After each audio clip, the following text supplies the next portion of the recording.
Oh, god damn it, Kyle. Oh, that's fantastic. You've got to be kidding me. It's fucking amazing. Episode number 400 of the TV Dudes, recorded August 31st, 2022. Our top 400.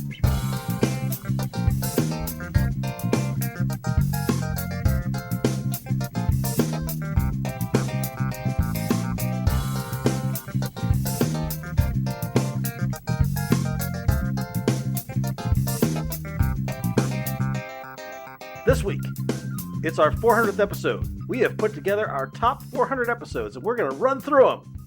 Sort of. We'll explain in a minute. But before we get to all that, I'm Randy. I'm Kyle. I'm Les. I'm tired. I'm Nick. And we're the TV Dudes. Y'all, this came up in my Facebook memories. I have been doing this show for 12 years now. Wow. When I began, I was a fresh-faced young 40-year-old. And now I am a beaten, tired old man. That's not true. I was a beaten, tired old man when we started, too. Yeah, I would say that's been your brand for a minute. Yeah, it is. It's my brand.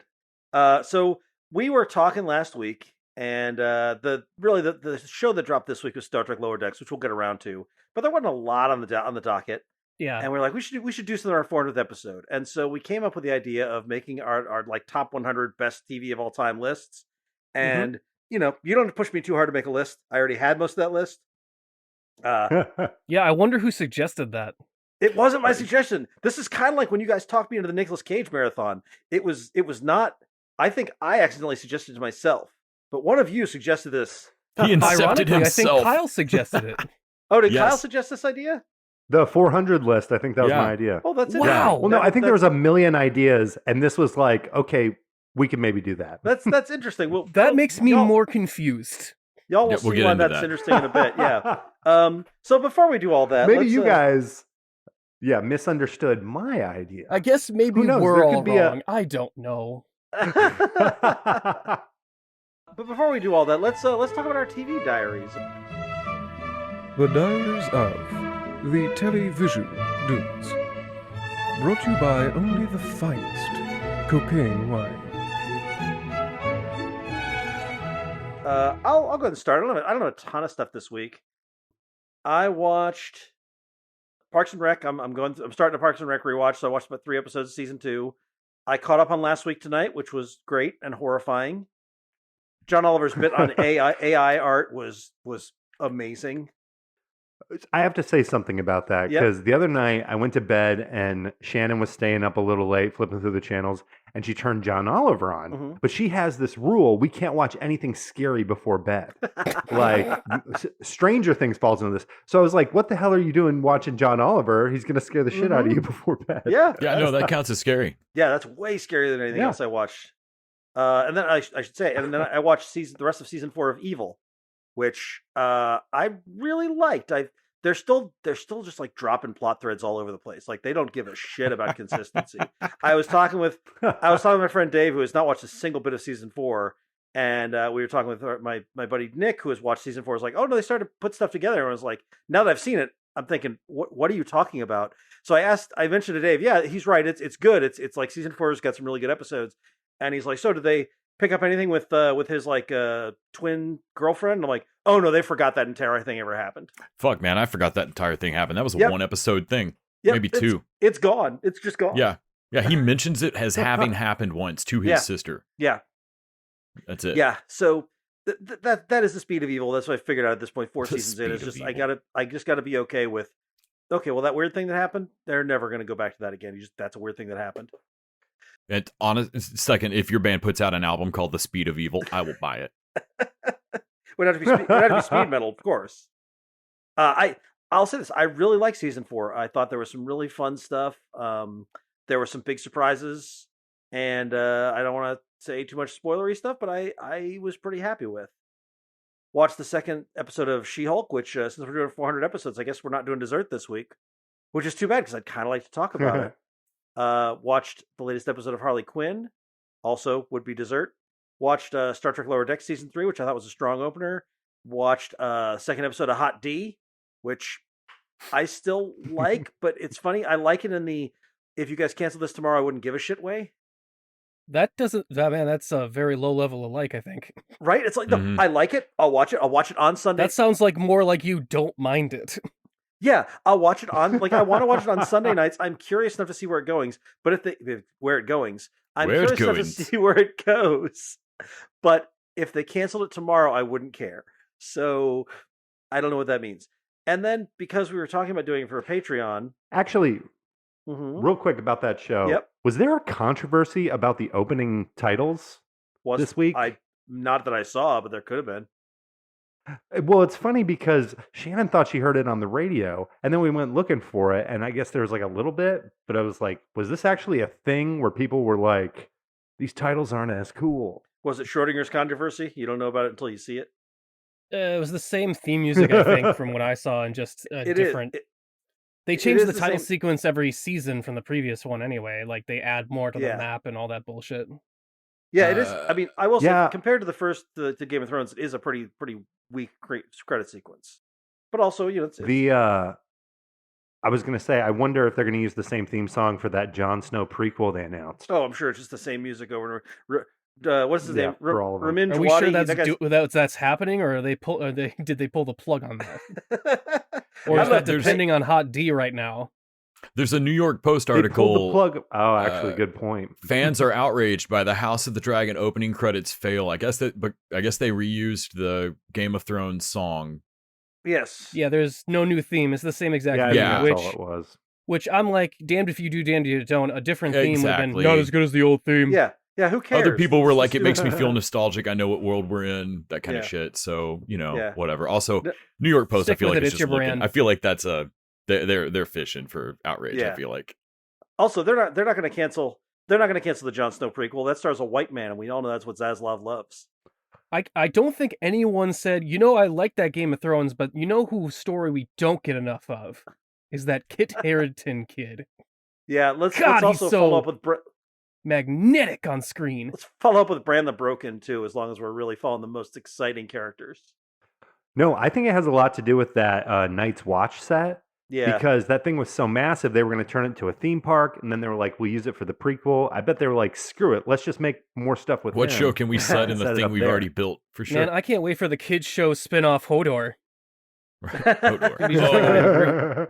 Come on, a bunch of little 15-minute Groot-style Disney Plus segments of Hodor.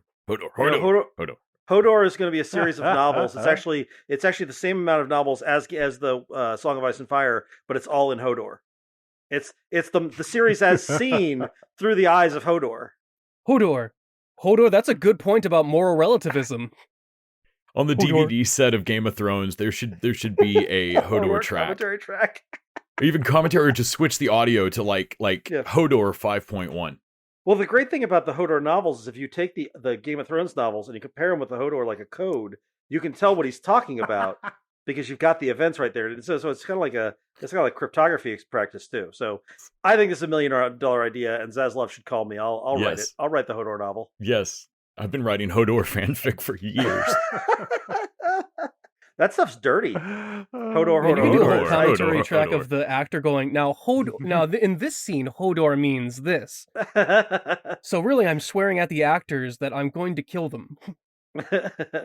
And the other thing I watched this week, because we were going to talk about it on the Patreon, and we probably still will, they have the prequel Orphan First Kill.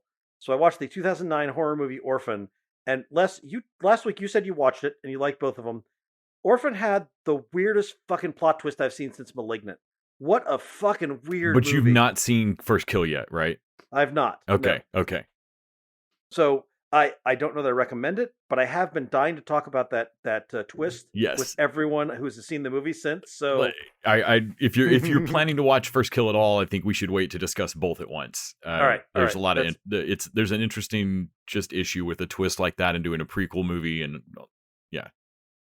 All right, Les or Nick, why don't one of you guys go first?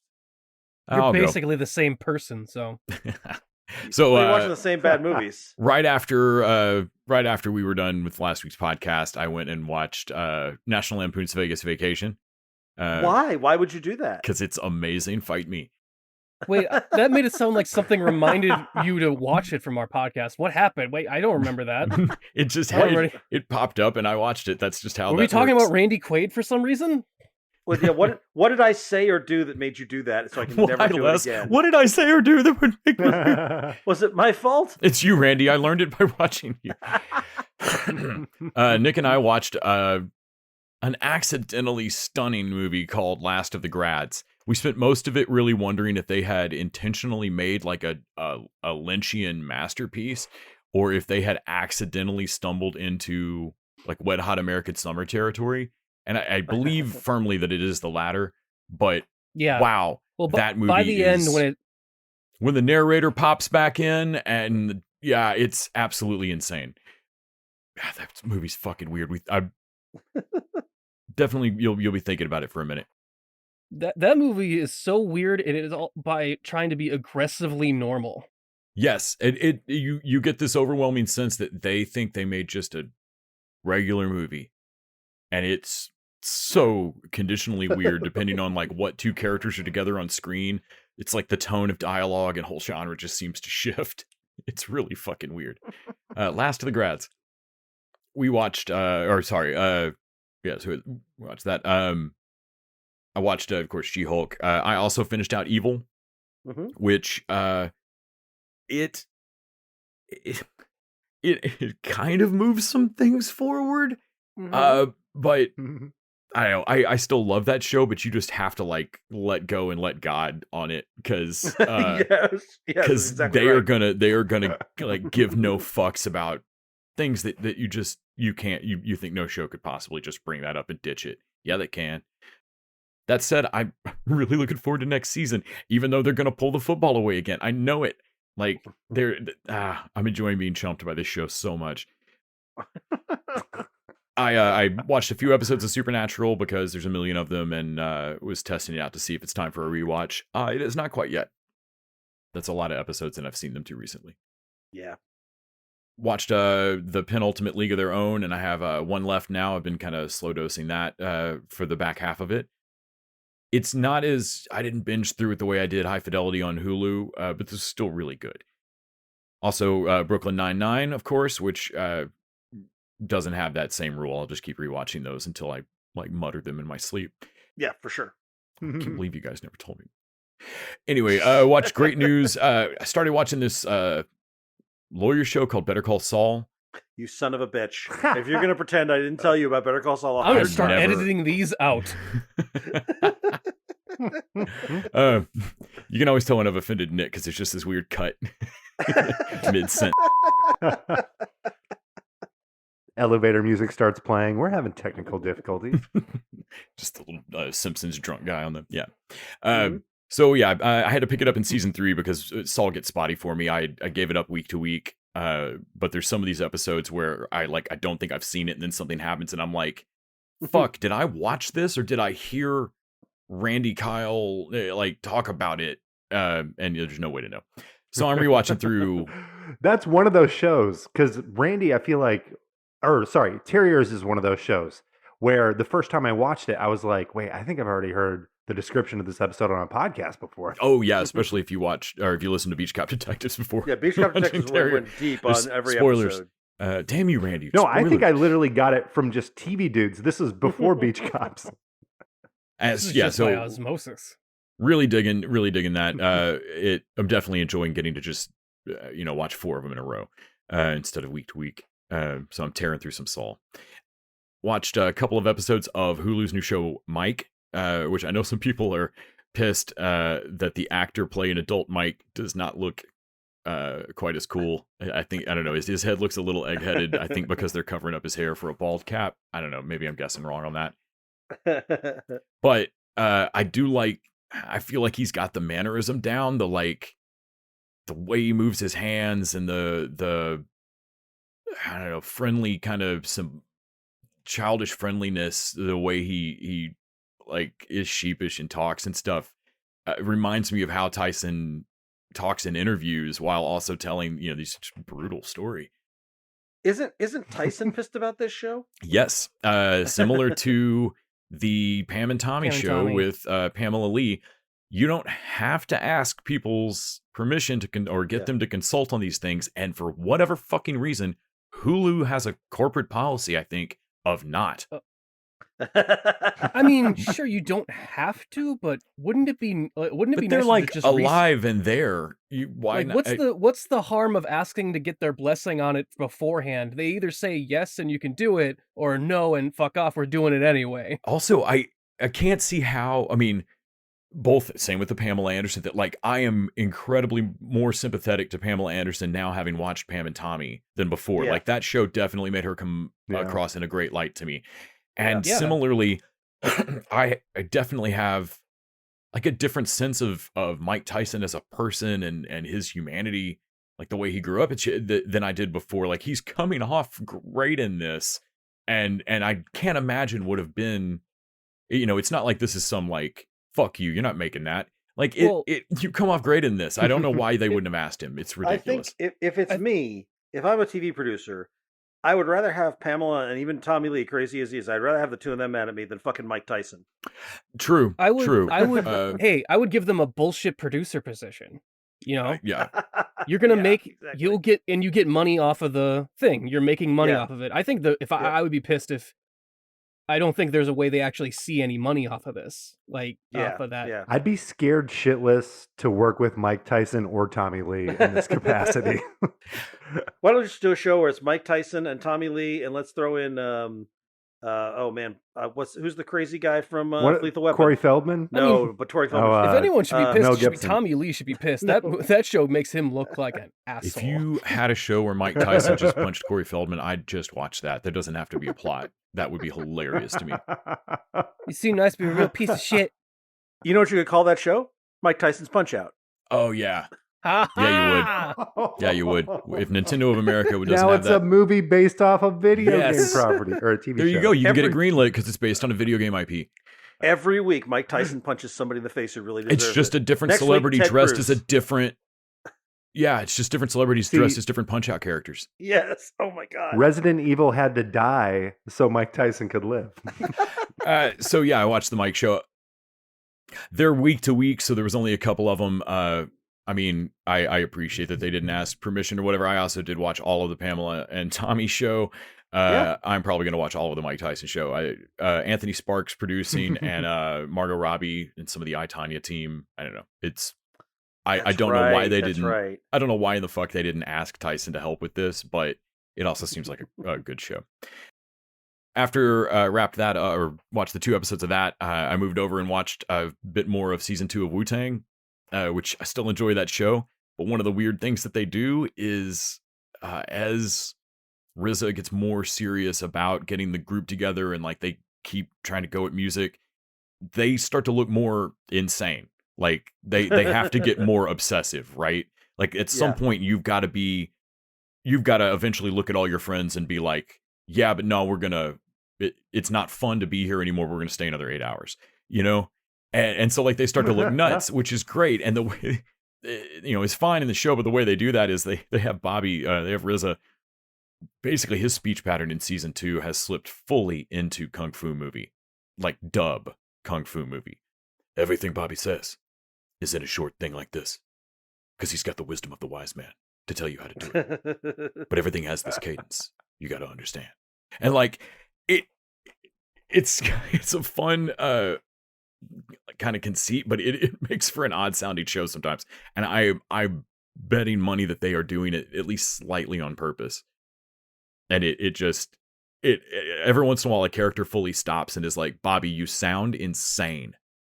Like Shamik Moore's character, like Shah looks over at Raekwon looks over at one point, like, do you listen to yourself? And I cracked up laughing. So yeah, I've been enjoying Wu-Tang. Just like that Theranos thing. Like, yeah, yes, it feels like that. Like, man, are you doing a voice? It's a bold step in the rap's future. or what's that you're doing with your voice? I'm not doing anything with my voice. It's a bold step forward. That Harley Quinn, Nightwing, Batman thing. I think you're doing a serious thing with your voice. I think it's the right amount of serious. I think it's just the right amount of serious. Yeah, that's about my TV diaries. Nick, what you got? Well, thanks, Les. We're going through all that. let's see. We watched Last of the Grads, which, I mean, it reminds me of the pitch meetings whenever they talk about an M. Night Shyamalan movie of like, oh man, that's so close to human dialogue. Just so close to what actual humans might say. I also watched the second episode of Hot D, but it took me a little while, and I honestly was like, am I gonna watch it? Yeah, I guess I'll give it a shot. They give a big dragon standoff sequence that's pretty cool. But other than that, it doesn't even feel like a whole lot is really happening, and I feel like if you go by the creators, they're marking like, oh, well, the king is now sweet on her best friend, and I'm like, okay, that's not the vibe I'm getting between those two. Like, you either gotta tell those two actresses to tone it down, or you have to make that part of the story. What else did I watch? I watched American Horror Stories. I kept up on a couple of those. I like the plastic surgery one where they hunt a woman at the very end of it as a pig, because of course it just goes insane by the end of it of like, oh, it's about an evil plastic surgery operation. Oh, but now there's gods involved.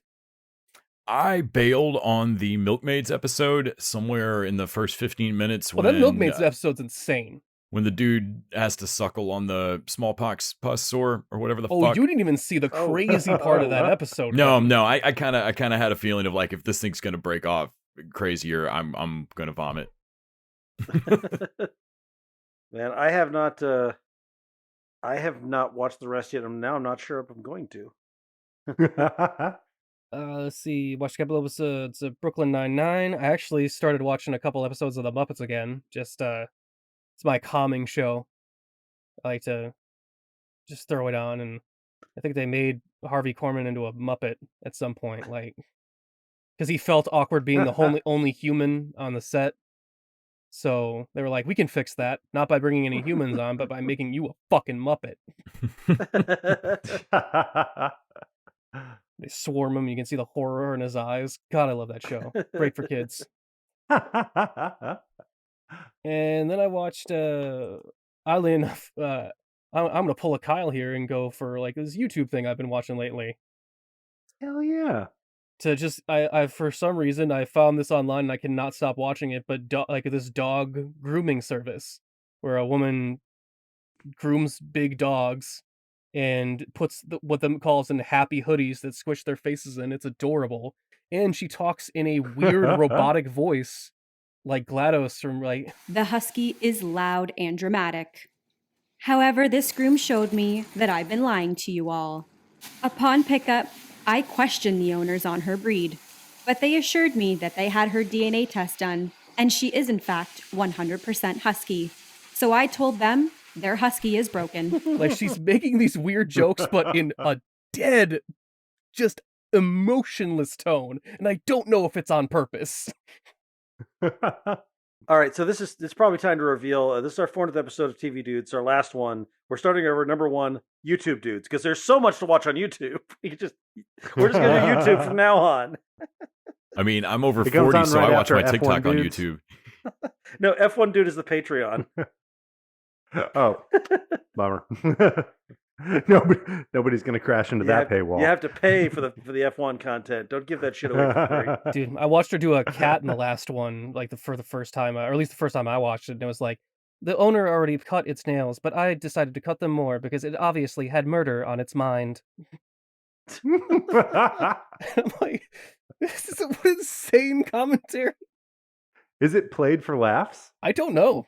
I mean, it's funny. I can't tell you if it's intentionally. I mean, I think it is, but Kyle, sometimes I think you're being funny, and it's just fucking you. These animals were groomed before a live studio audience. I don't have a gauge of what is on purpose anymore. Reality doesn't exist anymore. I mean, the things I watch on YouTube are an Australian cooking dude, and that's what I reckon. And good boy Noah, who is a soul singer dude who does food recipes with a puppet cheetah. Cheetah. Okay, you got to send me the link on that. Oh yeah, it's fucking great. He knows, and he's absolutely a total clown in the kitchen. He knows nothing in the kitchen, and the cheetah knows everything. Like the cheetah puppet knows how to do everything. He's like, hey, yo, love that the cheetah, I make cheetah some is the pasta. expert. Yeah, like I made some pasta and I want to make a sauce. And she's like, yeah, we can make pesto. That the cheetah is carrying the human in the episode. Oh, like, totally. fuck. Totally. He has to stop him from all sorts of shit. Yeah.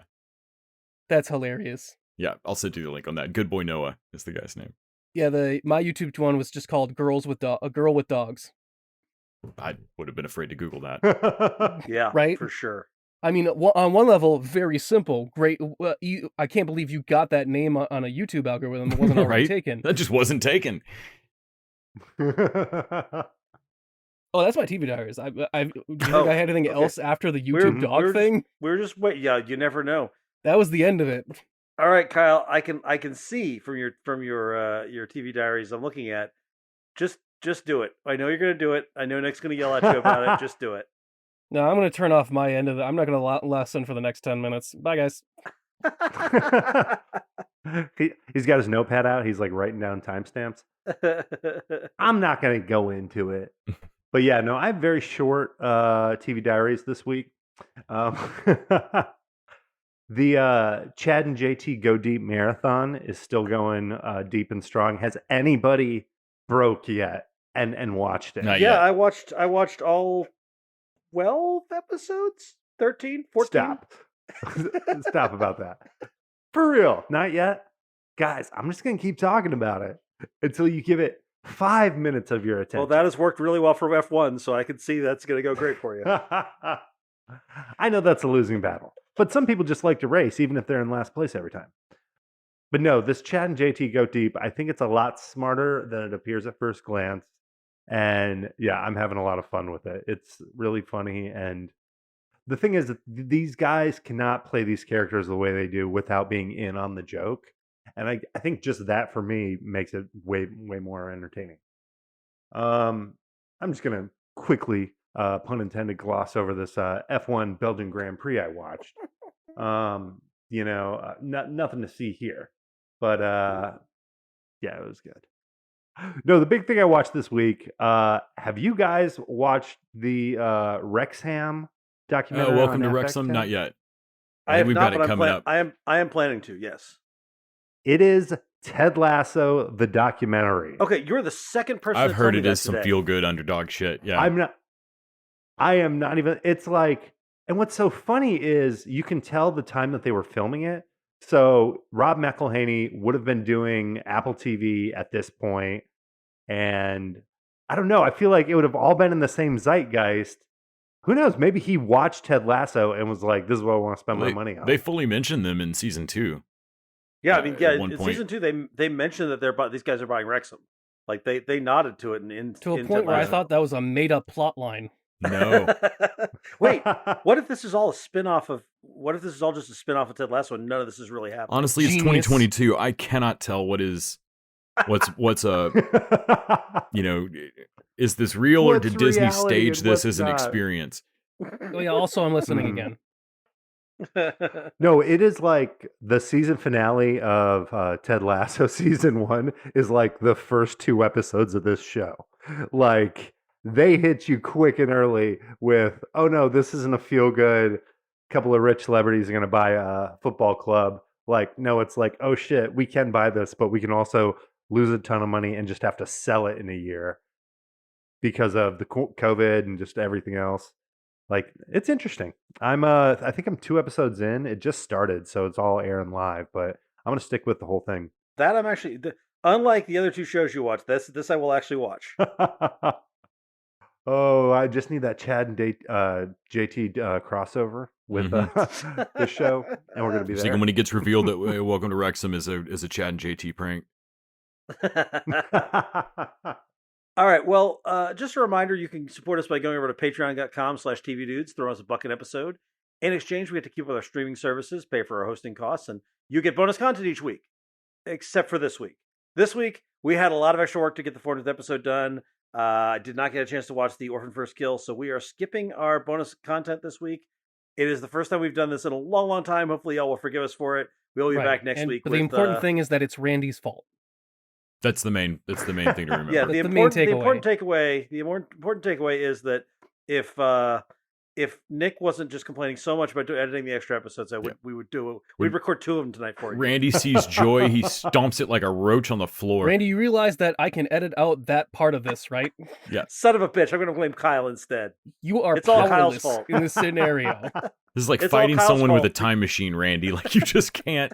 He's going to go back and make it so my parents were never born. Yes. They were never recorded. Make you so that you've never mentioned them on the podcast, at least. We also we do have our $20 showrunner level, so you can throw some shows in the rotation. And I should have thrown this out to the patrons, but y'all don't always interact with us on the Patreon page, and I didn't. So we have for our top 400 a bit of a twist coming, and that is that basically we're not going to read 400 shows on the air. That's insane, and we're not that crazy. What we are going to do is we are going to pick numbers at random. And then each of us will tell us what number that is on our 100 episode or 100 shows that we picked. I think everything about our track record has proven that we cannot possibly read a list of 400 shows in anything less than like 6 days. No, there was one sequence, I believe, at one of the top, one of our best of the years, where I speed read everything at the end, and that's the only time we've ever done that. Yeah. Oh, yeah, that was a good idea, actually. Yeah. Well, I'm not going to speed read 400 shows at the end of this episode. That's not happening. Maybe that should be our Patreon this week. Me speed reading 400 shows. But I did throw this out to Facebook and got a couple responses from people. I didn't tell them what we were doing. I just said, hey, give me a number between 1 and 100. So what we're going to do is we're going to go with these 3 people who gave us numbers, and then we'll each maybe pick a couple numbers, and we'll tell you where we are, and then we'll argue and we'll kibitz and all that stuff.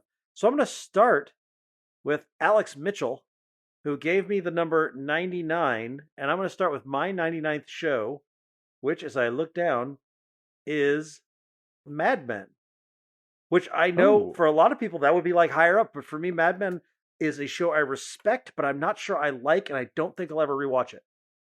Does anybody else have that on the list? I think, Les, you had Mad Men on your list. Do I have Mad Men on my list somewhere? I believe I see it at 56. Yes. Yes, that and that's a show that I had to watch cross with a huge gap of time in between. I quit smoking while watching Mad Men. Yeah. And that meant that I stopped watching Mad Men. That's a rough show to watch for that.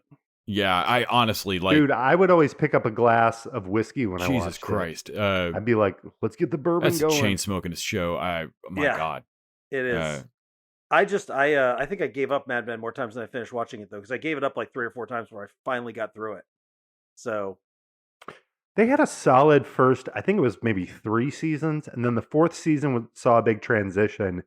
And whenever Don Draper was in LA, whatever that season was when I kind of out in the wilderness kind of shit. Yeah, that was, I think, around when I was quitting smoking, so it worked out. They should have just done DB Cooper, save themselves a couple seasons. Okay, so what is Les? What's your 99th show? My 99th show is a little gym called Chaos, which stands for Clandestine Homeland Administration and Oversight Services. So Chaos was a short-lived 1-season comedic drama television series that aired on CBS. Aired in quotes. It was a mid-season replacement for another show you didn't watch. It starred Eric Close, James Murray, Tim Blake Nelson, Freddie Rodriguez. Rico from 6 Feet Under was really the main star. It also had Kurtwood Smith as kind of their boss in the CIA. Tim Blake Nelson is their human weapon, which is just one of the funniest jokes to have ever been put on screen for any fucking reason. Stephen Reed joined the cast. Goofy little weird show. Nick's watched some of it with me. We did half season of Good Die Young before realizing that it's a really hard show to do. It's almost impossible to go watch it anywhere. Yeah, you mean actually impossible. You can't even purchase it anywhere.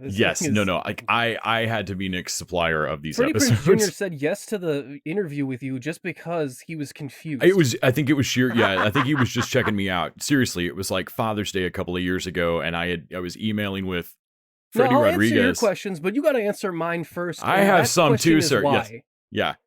Yeah. I don't know where Freddie Rodriguez just called me back on a Sunday morning. My phone rang and like, what the fuck? Okay. Hi, Rico. He's a super nice guy. So Chaos, great show. Can't see it. All right. Tough shit. Nick, what about you? My 99th show is Hannibal. Interesting. I tried to avoid putting anything I didn't finish on this, considering that if I didn't finish it, I must not have liked it as a whole enough to really go with it. And I did not finish Hannibal the last season of it. Really?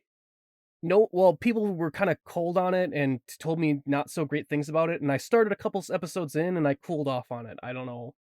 That's interesting. I thought the finale of Hannibal was really good. I Oh, mean, I okay. was bummed because I wanted them to get into the Clarice Starling stuff, and they didn't. But as a finale, I liked that final season. Oh, okay. Well, I mean, I do like the show overall, which is why it's on the list as far as. But the what I did watch of it was those first two seasons were, wow, what some great. Mads Mikkelsen, I don't think has had a better role yet, than his take on Hannibal. Agreed. Not only does he give Anthony Hopkins a run for his money, I think his Hannibal is more interesting and more fleshed out and nuanced as a character. I really think he fucking nailed it as far as these TV shows that are based off of classic movies or whatever. I know they try to do that with like One Flew Over the Cuckoo's Nest or some bullshit, right? With whatever her face is, Nurse Ratched. Mhm. Yeah. This was yeah. this was probably the most successful out of all those make a TV show out of a classic movie that I've ever seen. Except for, oddly enough, League of Their Own, which was just made recently. Mm-hmm. Interesting. Okay. Cool. Kyle, what was your 99th? So mine was It's Always Sunny in Philadelphia, but more specifically, season 2, episode 8, The Gang Runs for Office. This is one like right after they introduced Frank, and we didn't realize he was just going to be that over the top, like disgusting creep. But Frank convinces them that like all politicians are like dirty, rotten scoundrels. So since they're dirty, rotten scoundrels, they should try to become politicians. So they like turn Dennis into their candidate, and he runs for office. Honestly, it's 99th on my list because I didn't remember this episode at first. I Always Sunny is definitely on my list. It's amazing. It's been good for this many seasons. Like I really love It's Always Sunny. I've only seen up to season 9 too. Did It's Always and Sunny? I think they're on like. It's Always Sunny on y'all's list? Not mine. Yes, it Really? is my Okay. 30th. Okay, all right, yeah. For me, I think I it's in the 80s somewhere. It's a good solid one, but it dropped. And there's a lot of really great shows that are low on my list because there was so much good TV. Yeah, I'm just glancing down. Well, I think we all know my longstanding like trouble with making lists of anything versus Randy's love for having a list going at all times. I find it impossible to compare shows. It's like apples to oranges. I'm looking down Nick's list and seeing TV that I just cold forgot that like, fuck, but I don't quite know what I'd drop or where I'd put it. Yeah. I basically made a long list and I numbered everything 1 through 3. And then I ordered the ones, ordered the 2s, and then went 3 through 5. Les, we're the same fucking person. I did that exact same thing. I used the 1, 2, 3 system. It So works, this almost kind of. This almost broke me because I used my best of the decade that I built that I made a few years ago, and then I added in shows that I knew weren't on there that I knew should go on there, and then I started adding more in, and then I had to move stuff around. So this is not the comprehensive list that I would make that I want it to be. Like there are shows in here that would probably rank higher if I thought about it. I copied Randy's list and then I erased shows he was wrong about, and then I filled those blanks in with other shows, and then I ranked them. That's a way better way to do this. I copied Randy's list, and then I copied Les's list, and then I erased shows that you were both wrong about, and then I put in animation. Yes, put in all animated right. shows. Let's say that's how slime ends up on there. Let's That's the really another only one difference here. between our lists is that like you grumpy fucks don't have the children thing, and you have like me animated. Fuck it. No, there are no there's very little animation and no puppets on mine. So, Rob McCarthy gave us number 32. Number 32. Nick, you want to kick this one off? Where's your number 32 show? Well, of course I know it off the top of my head. What is it? Oh, it's the Daily You have Show. a list. Interesting. Is that Jon Stewart? Is that the current one? Is that all of it? Good It's question. It's Craig the Jon Kilborn. Stewart era, but I picked it. I kind of combined it together because that's why it's kind of lower on the list. Because I thought Jon Stewart's Daily Show was what we needed at that time, definitely. Yeah. And it was sure. it was. I think now it does. Maybe I think not only does Jon Stewart not have the same energy as had it before, but I think even that amount of energy isn't what we need right now, and I think that's why I prefer John Oliver right now. But you can't put him in the box of right, like of judging him on the current state of events, because he was judging present, and I think he did a fantastic job all those years he was on. I loved that show. He was on fucking not even weekly. He was on daily show. I was very impressed with that show. And if you take in the Craig Kilborn years and the Trevor Noah years, I think Trevor Noah's okay. He's pretty good. Mhm. I feel like Kilborn was a totally different show entirely. I mean, but- Kilborn's yeah, not really the same thing, but it wasn't awful. yeah, for a mid-90s show, he did fine.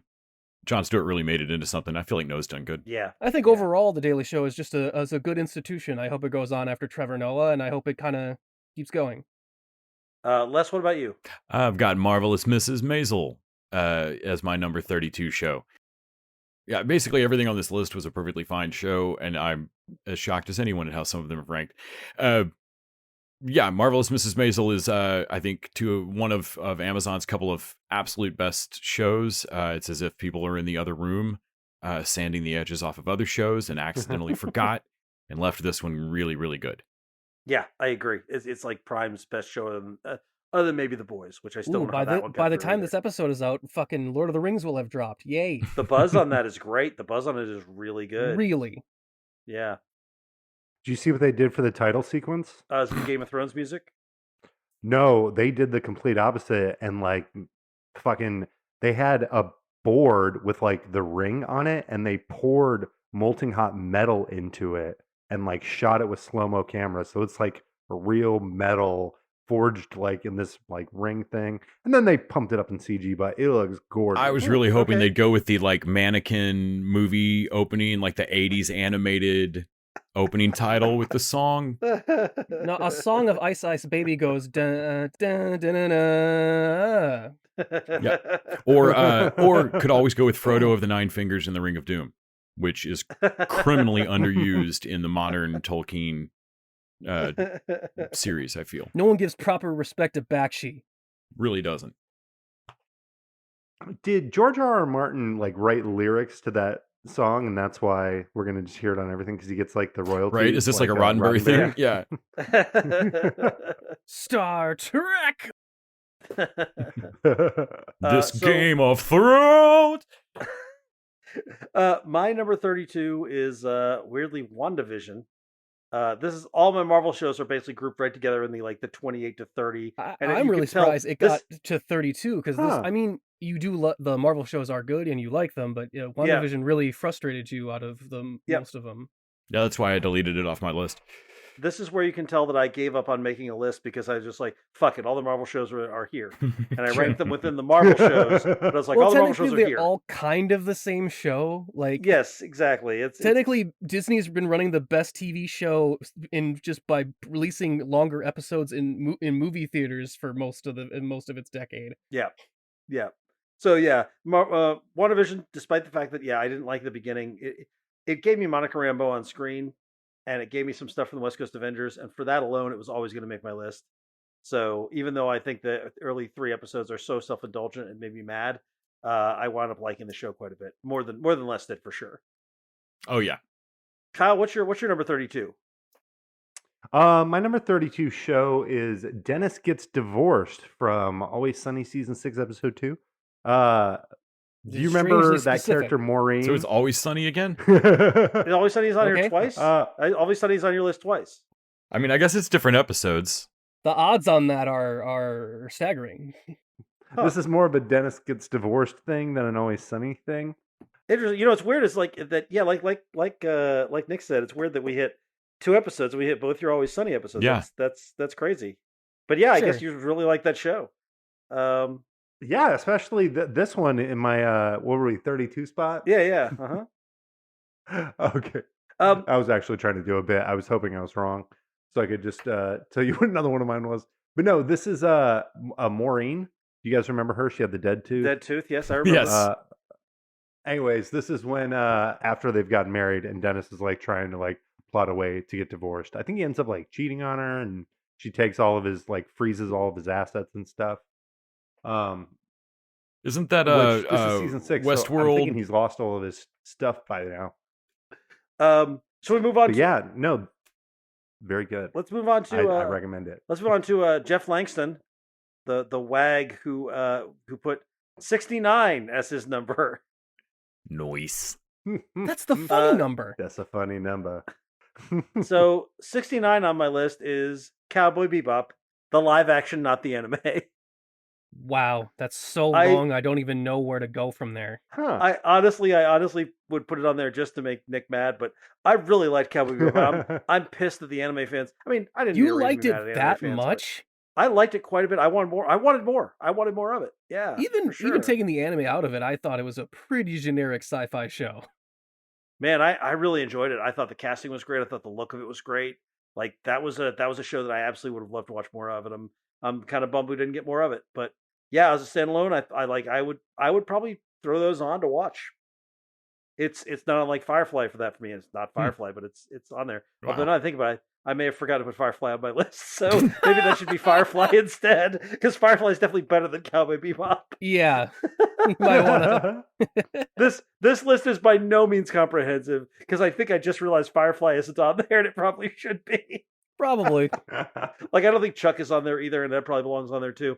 Anyway, yeah, so really, let's just Chuck? say Firefly. Oh, man, Chuck definitely made it on mine somewhere. I don't know. It's somewhere here. It's here somewhere. So yeah, let's say 69 for me is Chuck, Firefly, and Cowboy Bebop. All right. Nick, what's yours? That's actually going off of, interestingly enough, another my podcast I made off of this show is Stand Against Evil. I like Stand Against Evil. Yeah.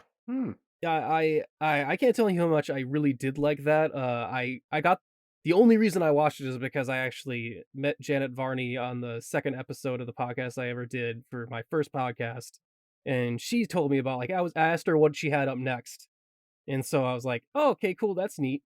And it was on IFC, the IFC channel. I'm like, I will probably never watch that, but it sounds nice.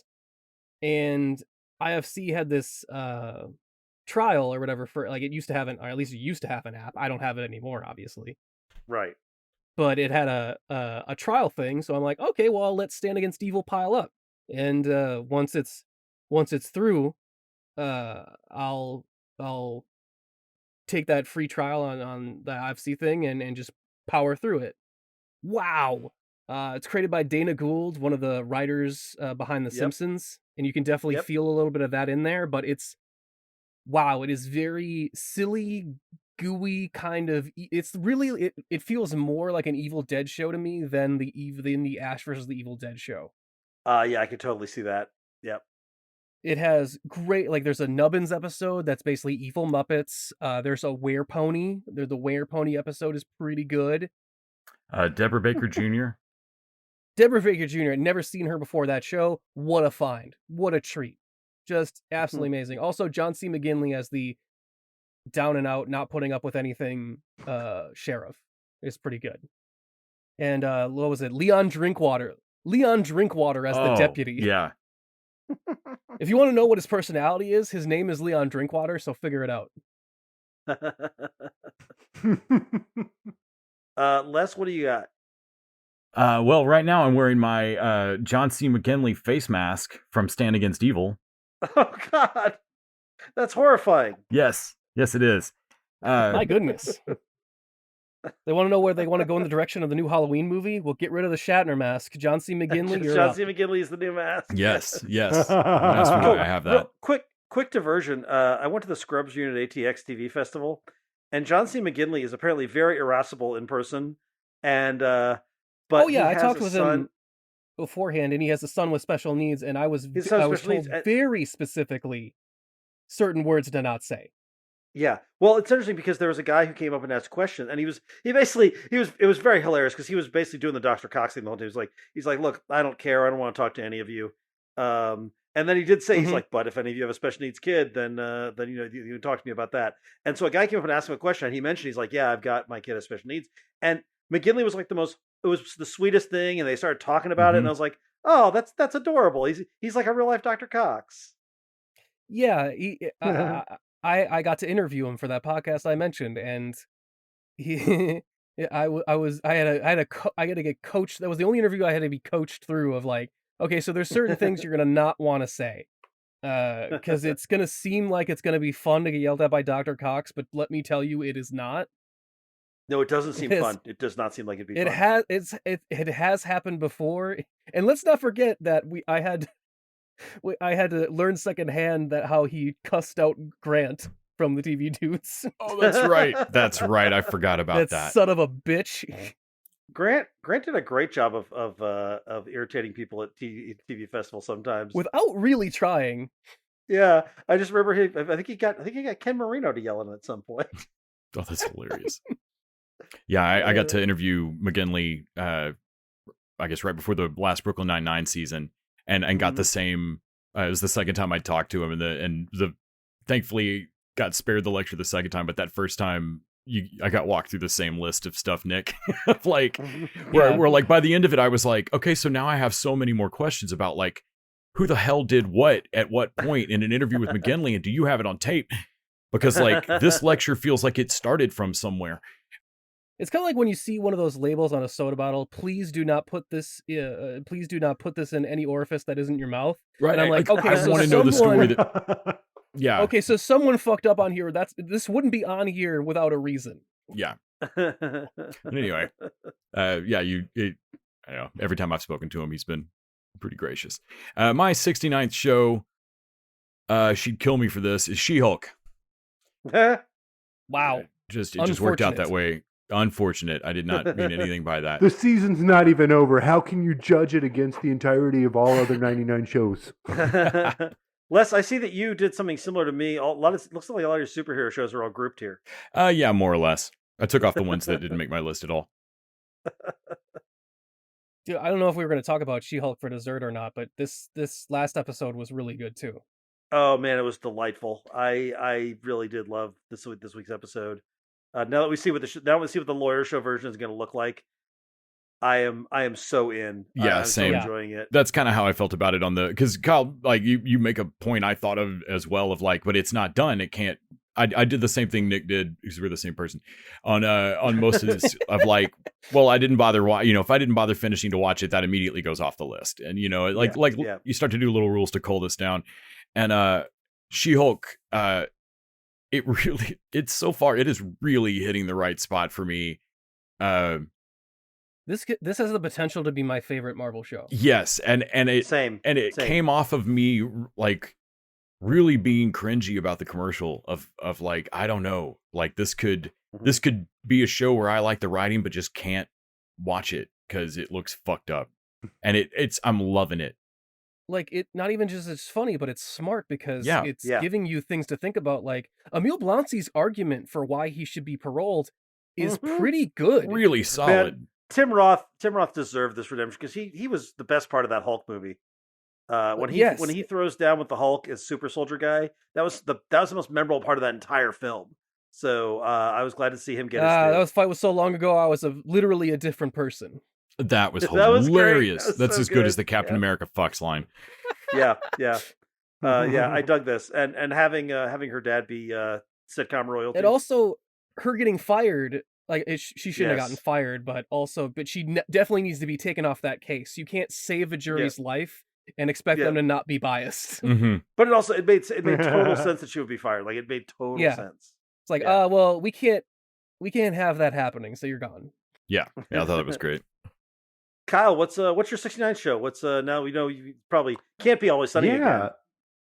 Have you guys seen this show called The Anti-Social Network? No, is that like on HBO? Is it like a documentary show?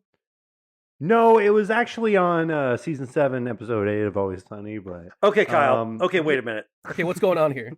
What the fuck is going on here? How can you have It's Always Sunny can't be like on 3 I'm looking slots at all your shows have quotes around them, Kyle. Are these all Always Sunny episodes? Kyle, what have you done? I'm just a big fan of the Gang series. I'm seeing a lot of Frank and Dee in the titles of these TV shows. Kyle, what have you done? Charlie, Mac, Dennis. These are all Always Sunny. Yep. There's the 1, 2, 3 system. I had the actually, what was the board game? Oh God. Are you going to talk about Charlie McDennis? Charlie McDennis. Yes. I used the Charlie McDennis Game of system. Games. Game of Games. Yeah. Where I took all 9 seasons of It's Always Sunny in Philadelphia that I've seen, and I just went through and reordered the list to get my top 100 Always Sunny episodes. Now, Kyle, crucially, I need to know, did you misunderstand the assignment? Or It's was this his a weird assignment. prank? Didn't I make this up? Yeah. Did we you all misunderstand the assignment? did you intentionally leave us with a misleading assignment? Do you think there's 100 episodes of most of the shows we've watched? I'm left feeling like we fucked this up somehow. Kyle, correct me if I'm wrong. You were thinking of a top 100 episodes from other TV shows individually, and just to randomly spread her out throughout shows. But you thought it would be funny to do a thing of just where It's Always Sunny shows, but ended up fucking up because that's not even what the fuck we were doing. I like to think that he was like, The Wire's pretty great, but you know what's even better?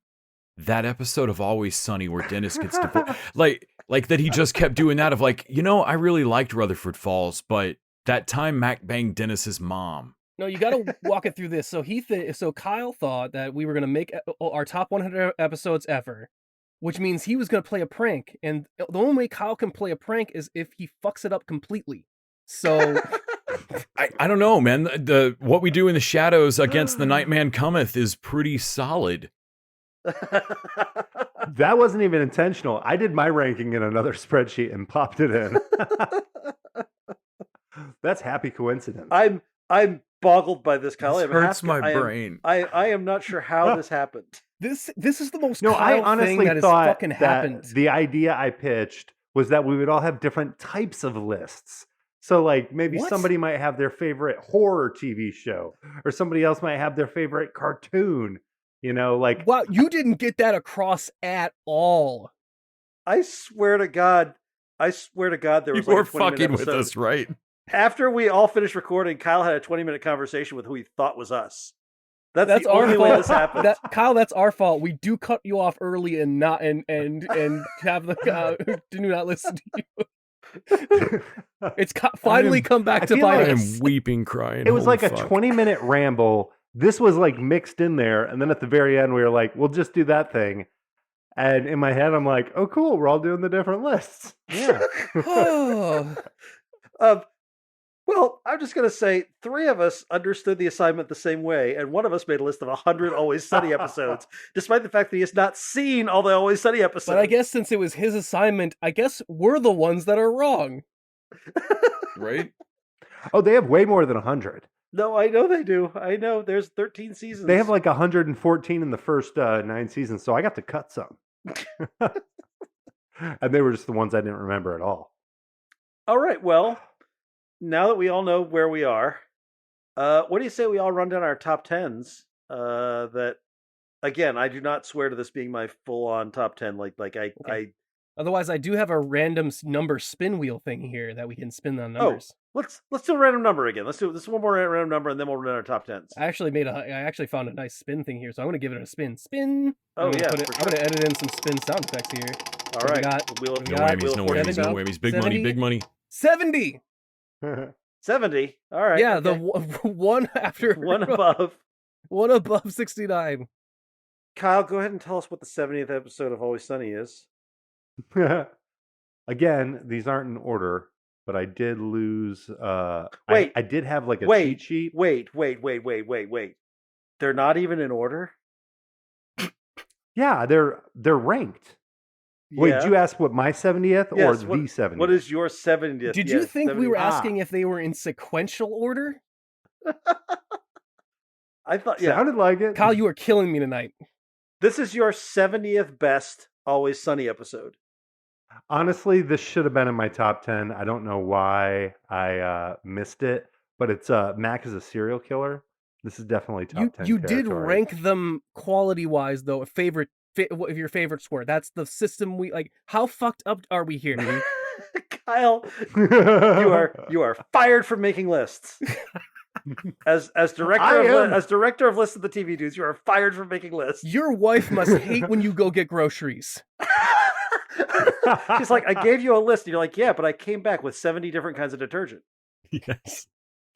You know, some would say this is a more exciting solution to the to the problem we brought to this 400th episode. Well, certainly the stars of Always Sunny would be. We wouldn't have a problem in the first goddamn place.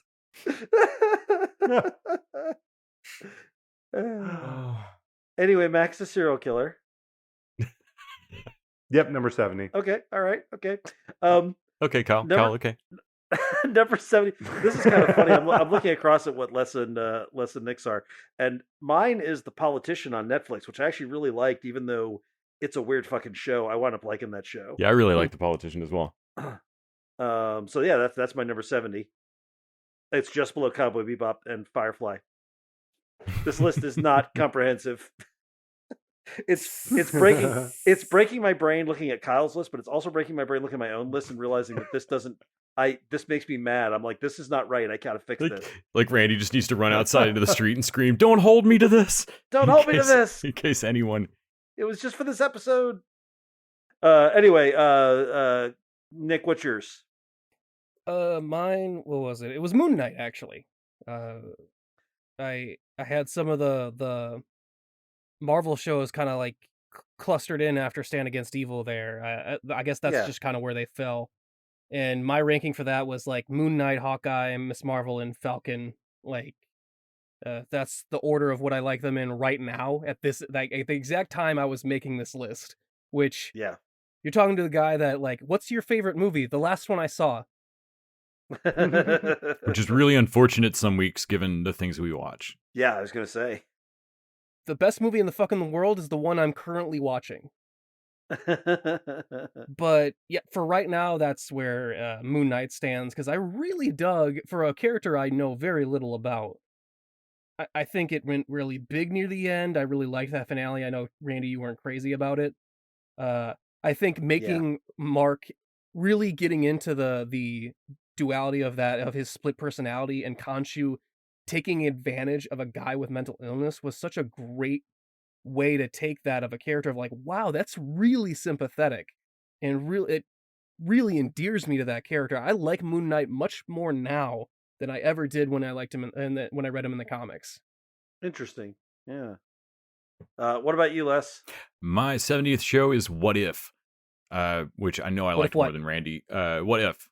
That's just it. What if? Who's on first? What? Yes. You know what's on second? Wait. What if they were on first? Yeah. So the Marvel cartoon asking the question, what if? What if? I know I like the Jeffrey Wright turn up at the end of his question there in that intro when he does the narration at the start of each episode. I ask the question, what if? What if? My job is to just observe. I'm literally the most boring character in the Marvel universe, but I'm still getting paid.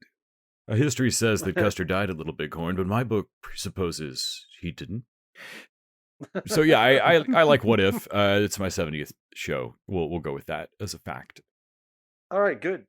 Let's do our top tens. Let's do our top tens. And these people can hold me to. I feel pretty comfortable in my top 10. I'm just going to run it down. Number 1, and I think this is interesting, it's across all TV dudes, except for one. You know which one. It's Ted Lasso is the number 1 show of the TV dudes. Except for Kyle. Kyle, tell them what show is better than Ted Lasso. Yeah, what's your number 1? The Charlie Got Molested. Great company we're keeping with the Ted Lassos in the top.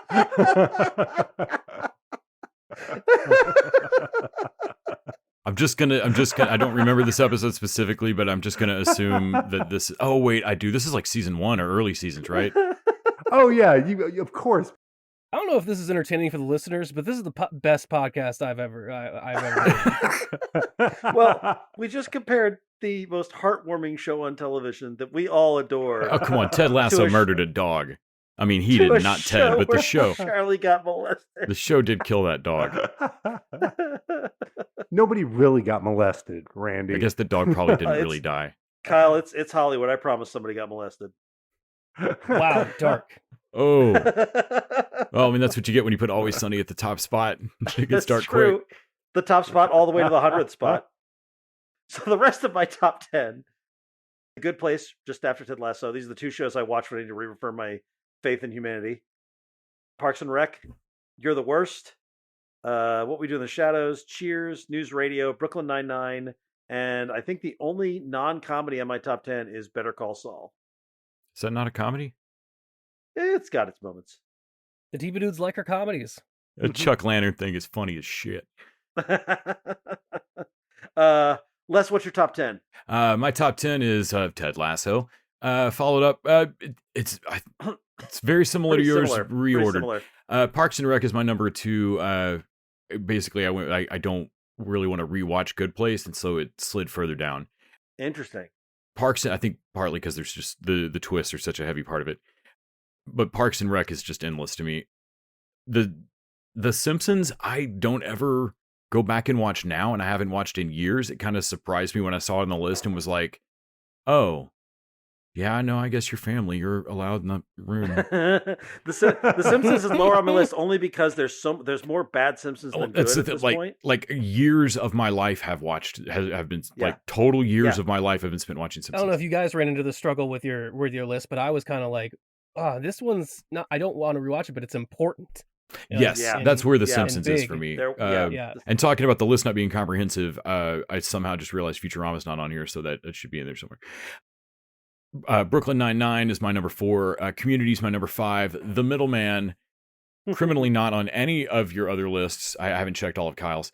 Is my number 6. I honestly forgot. Let me ask you this: is Terriers on anyone else's list?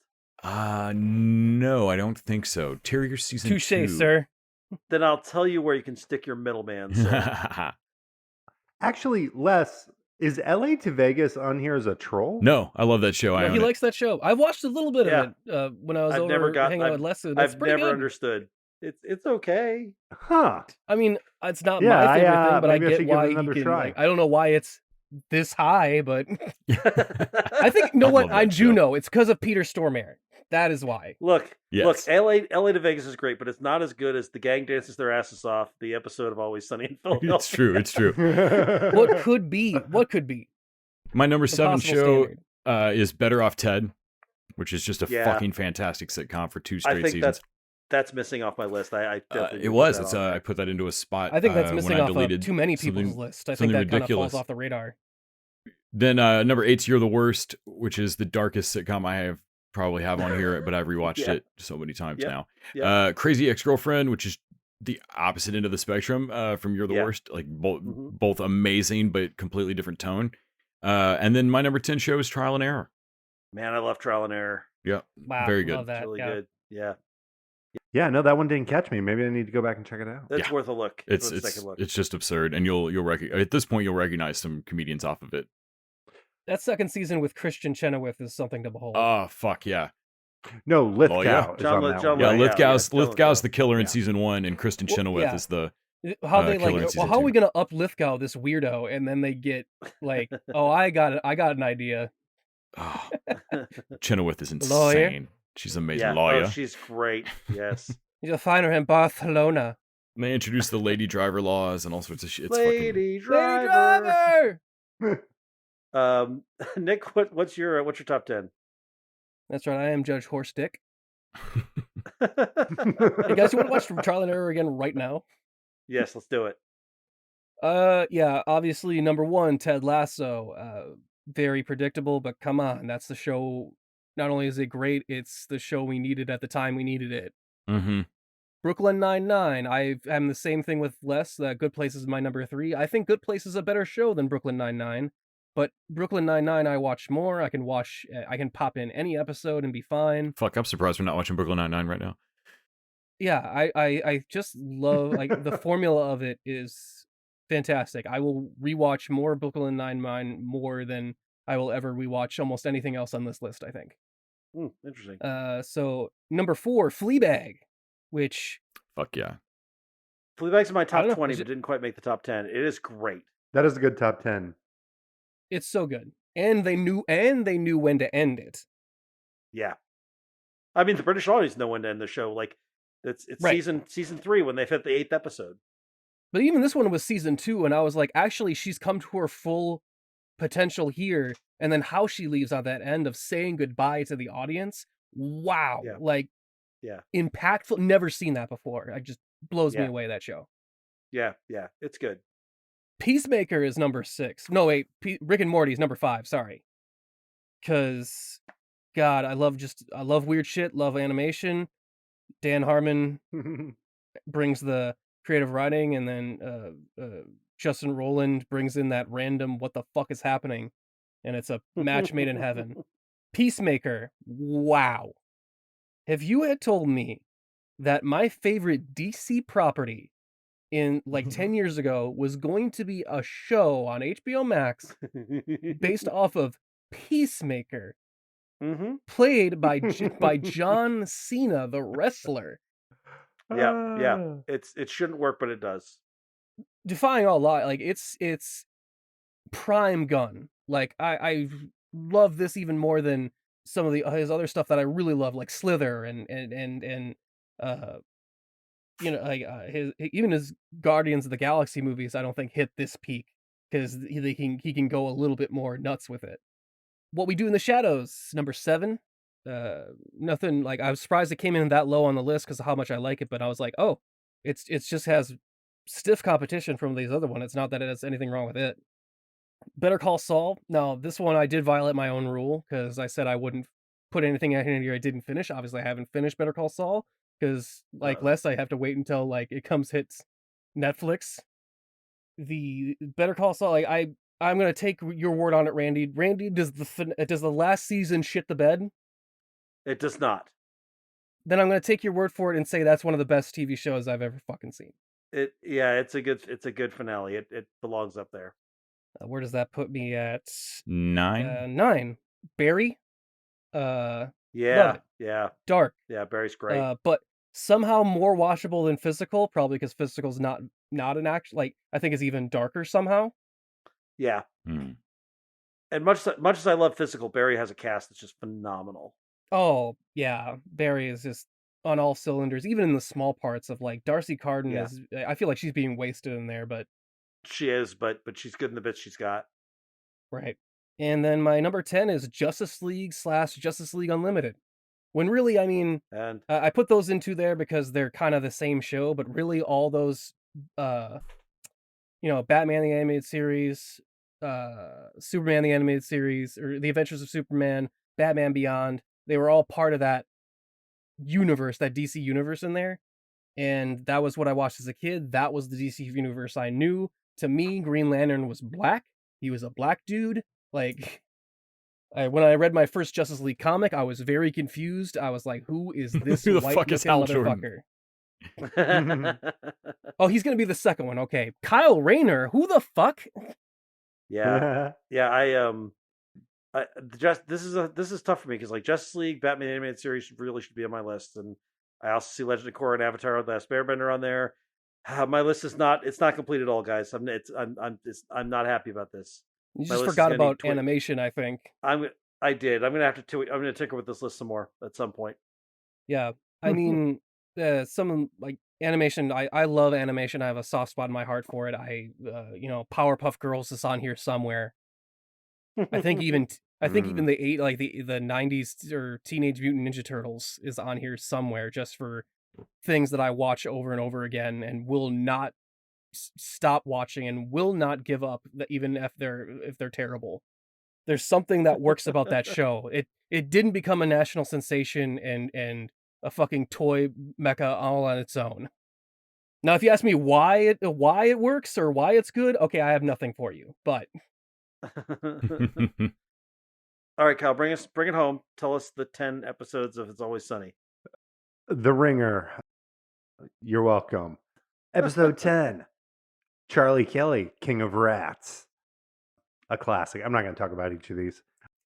Episode 9 is The Dennis System, which I feel like could be in its own like little anthology of episodes where Dennis talks about how he, abuses women. I think all of this is what built up to him being the serial killer. Like these were all the episodes where after like the fifth one, they went, we got to address this. Holy fuck. Oh, and I think the best one, it's a little higher on the list here. Number 8 is the World Series defense. If I remember correctly, this is the one where they're talking about the baseball player who drank all the beers on the flight. Wade Boggs. And they're trying to, they're trying to drink all those beers. Yep. Well, it's funny when I describe it, it's like, no, that shouldn't be that good, but it's just so good. We mentioned it earlier. Number 7, Charlie McDennis, The Game of Games. Again, just another like, how absurd can you get it and it still be good? I mean, it's not like the paintball episode, but it's up there. Then a classic, The Gang Gets Racist. Isn't that the first episode? I think that's the first episode. Actually, I think it is the first episode. It's a good one. Great way to start off. Yeah, no. In fact, I honestly thought the show could have worked without Danny DeVito. It did. Like, I'm glad they got him in there. It did work without Danny DeVito. Yeah. It's just that nobody was watching it. Yeah. Yeah. Exactly. The way I watched. Oh, I got to tell you guys my Always Sunny story. So I have this friend named Zach who has been at various conventions for the longest time. He's done interviews. He's he's a big pop culture nerd, more so than I in a lot of ways. And so he had seen Always Sunny like somewhere. I don't know if he'd watched it in the little brief time it was aired, but he had seen it somehow. And so he saw Rob McElhenney at like San Diego Comic-Con. This was there'd been like 6 episodes on. And so he saw Rob and he's like, "Hey, I really love this show." And Rob was like, "Somebody watched my show." And he gave Zach these burned DVDs of all the Always Sunny episodes that had been made. Wow. They hadn't even aired yet. And Wow. then Zach gave them to me. And so I watched Always Sunny before Danny DeVito was on it. And that is how I experienced it, as this crazy, weird show that no one was ever going to see. That's awesome. Oh, that's so good. That's super great. cool. Yeah. So that is my first experience with it. Like, so when they started showing with Danny DeVito, I was like, "Oh, this show's great," but it's always been great. Mm-hmm. No, but Danny DeVito, like, he saved that show though. Yeah, he did. He did. I had something fun when I came in. They were 3 seasons in, Mm-hmm. but it was like the first time I had binged something on streaming. Like, I had seen some things on Hulu before, but it was something I watched on my computer. I didn't even have like a smart TV back then. But like, I was on vacation. I had my laptop with me. I was watching all my TV, and they just had them all on there, and I got to binge the first 3 seasons in like 2-week period. And it was beautiful. I couldn't get enough. Especially this next one. My number 5 is The Night Man Cometh. I feel like I sing this song to this day. Yeah. Just Mhm. randomly. Yep. If anything makes me think of the whole thing just comes out. Oh God, number 4. It's also another one of those like most memorable ones for me. Mhm. I think it's where we get the whole Charlie is a Maverick thing That's where from. this is where but- Wild Card comes from. Yep. Mm-hmm. Or yeah, Wild Card. But Gang Solves the Gas Crisis. Mm-hmm. Which that one almost felt like an Aeon Flux, or like one of those shows where all the characters die at the end of every episode. Like there was points where it's, oh yeah, they're just going to kill everybody off, and that's going to be this new gag on the show, is that they're just constantly dying. But no, they did survive. Then number 3, one of the creepiest Dennis episodes, but just also one of my favorites, Gang Buys a Boat, where we learn about the implication. You know, it's like women, they come out on the boat, they don't have to have sex with us, but the implication. Is this the Rumham episode It's like, with Swayze's yeah. brother? Wait, I don't know. Oh yeah, it is Rumham too. Rumham. From him. It's like, this sounds really rapey. It's like, no, it's just the implication. Of rape? Then number 2, obviously this is a milestone episode, but Dennis and Dee get a new dad. I think I put this one on there because I was just like, oh, in terms of like significant episodes, there aren't very many. Like, they never sell the bar. They never even the ones where it's like so and so's your mom, or the episode where they introduce Frank is obviously changed the course of the show for it's still on, so it to till today. Let's see, and then also, what's really interesting about that first like season and a half is like Dennis's Range Rover was this big part of the show. Mm-hmm. I don't know. I kind of wish the Range Rover would have stuck around. Because I just think it's funny that he has this like old kind of cheap Range Rover that It's just likes to pass off ridiculously as like, proud of. Yeah. I'm fancy. Yeah. But then number one is the Charlie Got Molested episode, which is not the best subject matter, but a hilarious title and a hilarious episode. I don't know. Worked for Bust Down as well. I mean, maybe this is just comedy gold and we don't know it.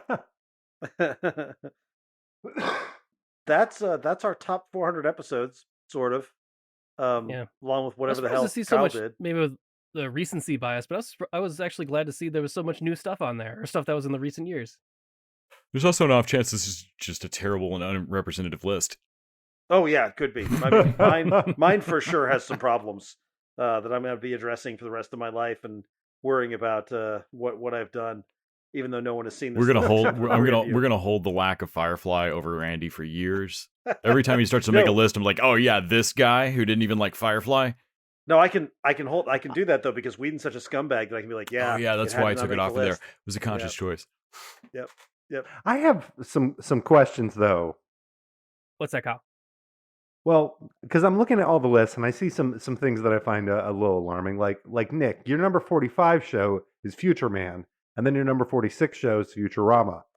Is this a case of those shows just happen to be very close to your heart in similar ways, or?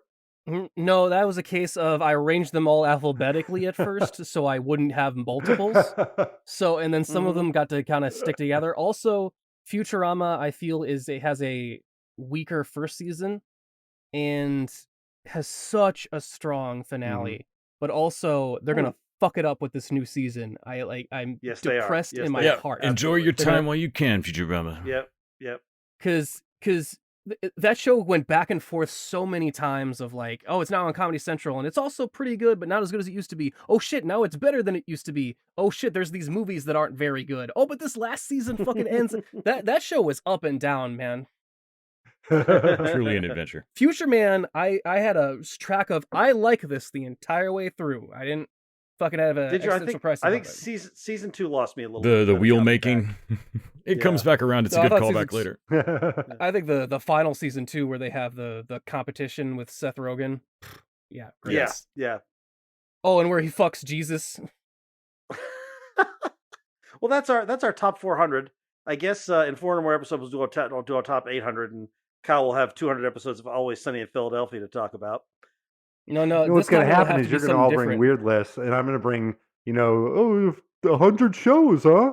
And you guys can be like, you messed up again, Kyle. Yeah. We're gonna have 200 episodes of various, like your top 200 Cheers episodes and shit. Kyle's gonna do it right.